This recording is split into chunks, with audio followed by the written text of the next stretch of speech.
Hello, Realtors.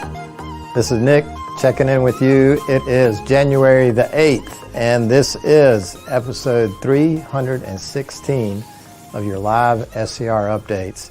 Glad to be your host again this year, and Happy New Year to everyone. Thank y'all for tuning in this afternoon. This is not our regular scheduled broadcast time. We had a series of meetings and anyway, a bunch of conflicts this morning that kept us from airing at our usual time of around 11:30. We hope that your year is off to a great start.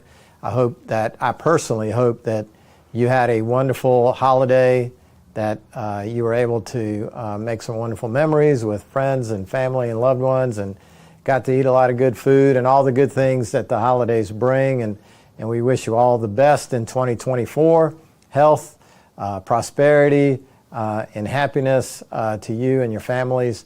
Thank y'all again for tuning in today. We have a few updates that I wanted to kick off the new year with. And before I get to that, though, we have some breaking news from our National Association of Realtors. Earlier this afternoon, NAR President Tracy Casper tendered her resignation, and I'll read real briefly the statement that NAR released just a couple of hours ago. The NAR President Tracy Casper informed NAR's leadership team that she recently received a threat to disclose a past personal, non-financial matter unless she compromised her position at NAR. She refused to do so and instead reported the threat to law enforcement. Ms. Casper felt that in the circumstances, it was best for the organization that she step down. The leadership team is deeply concerned about any attempt to undermine its governance, and as a result is taking steps to protect the integrity of the organization. That means that President-elect Kevin Sears from Boston, Massachusetts, will take over the reins of presidency immediately, and that will also implicate some other leadership roles that will get sorted out in the days and weeks ahead. It's not been a good run of news for NAR over the last few months. Tracy had made some really good appearances in the media over the holidays regarding NAR's response to the class action lawsuits that are pending across the country, and NAR has some big shoes to fill here. So we will hope for the best with new President Kevin Sears and continue to work with our National Association as we approach some very key deadlines in Congress. The federal funding deadline is coming up on January, I believe it's January 16th or 17th, which of course means flood insurance, of course means other housing related programs and things that could be put on hold or could be killed if Congress doesn't address their funding issues. It appears that the new Speaker has forged a compromise with the leadership of the Senate and the administration, but that still has to get approval by the body, which we'll know more in the coming weeks. Also, wanted to, speaking of legislative action, tomorrow is the first day of the legislative session here in South Carolina. Lindsey Jackson and Austin Smallwood and our advocacy team will be back in the halls of the State House and in the Blott building and the Gressett building, monitoring, lobbying on issues that matter to our members and to those that own and invest in real estate in South Carolina. A number of key issues that are pending. This is the second half of a 2-year legislative session, meaning bills that did not pass last May got carried over to this January, so they're not starting over. So we've got a couple of things that are in the pipe, in the works here that you need to know more about. Next week, I'm going to invite Lindsey and Austin to join me to give you a firsthand account of some of the important bills. And also, I'm going to ask him to point out maybe a couple of the bills that raise some eyebrows that aren't going anywhere or likely don't have a lot of support, but may surprise you, the kind of legislation that gets introduced every session. But we're working on short-term rentals. There'll be some license law issues addressed as well, issues that I know that I think that you'll be supportive of and proud of the work that we're doing, and you'll get more details as the session goes on. Don't forget, Lindsay has her own video update that she does every Friday during session. So look for those emails, those updates, and I guess they're not always accompanied with a video, right, Mike? But when they do, they'll always be published on Fridays during session from now until May. So check those out. A couple of meeting notices that I wanted to kind of put on your radar screen. Our big member event, our Capital Conference, is at the end of the month, January 30th and 31st. If you want to know more about why we as realtors are involved in politics, why politics is our business, you need to attend this event.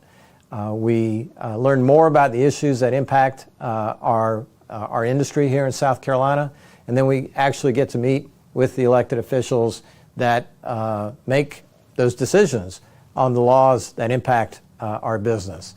So it's imperative that we activate our grassroots, that we ask you to get involved and attend the Capital Conference.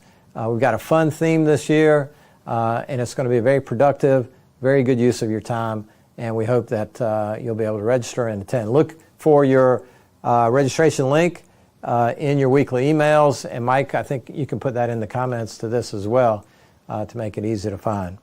We also, coming up a little bit later in the spring, in March, we've got our women's conference that is scheduled for March 6th and 7th. That'll be held in Charleston this year, a little bit different venue location.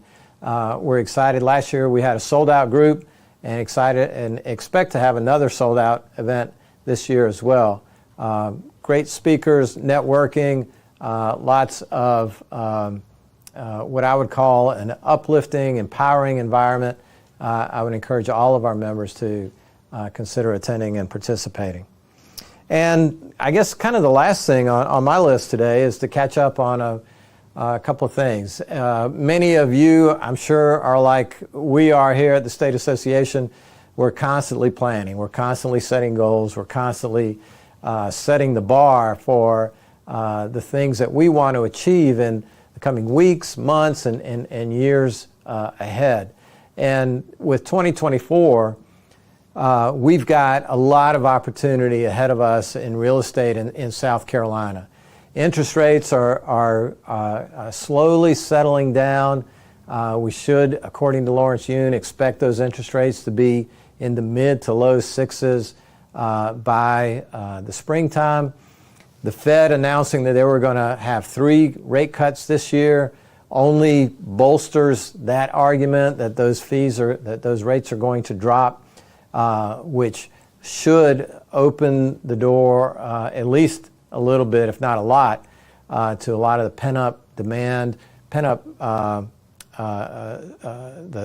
sellers who have been waiting to kind of get back in the marketplace, and the buyers who have historically, for the last few years anyway, been looking at historic low levels of inventory. That shrinking of the interest rate should produce better numbers, and as such, our chief economist has explored and expecting better sales, better closing, more closings in 2024 compared to last year.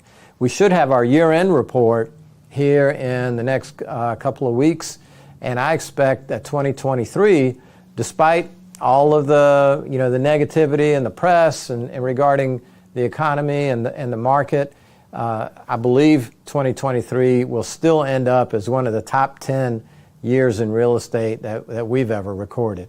So if not, maybe the top 5. So we'll have those exact numbers here in a few weeks, and we'll certainly share those with you when we get there. My personal goals this year for the association and for our team here is to make sure that our members, our associations have the tools they need to navigate the legal minefields that we're all reading about and dealing with in our state and other states, and ensuring that our members have the information they need to understand the value of their realtor membership, what it means to be a realtor in South Carolina, and for our consumers to have a better understanding of why it's important to work with a realtor, why it's important as a buyer to use a trusted local advisor to help navigate that environment that we're in right now with tight inventory, first-time home buyers being under a particular crunch in this marketplace, and why realtors are more important than ever in the process, the transaction of what we know is the American dream. So we've got some lofty goals going into 2024. I would encourage you to stick to your game plan, do the job that you do best, serving your customers and clients, and keeping the American dream alive in South Carolina. I know you can do it. I know you will do it, and we'll keep here. We will be here to help you all throughout this journey this year. So with that, I'm going to wish you a Happy New Year one more time. Mike, any other things that we need to cover today? I think I got everything. Appreciate your time. We'll check in again with you real soon. Stay safe. Stay Realtor strong.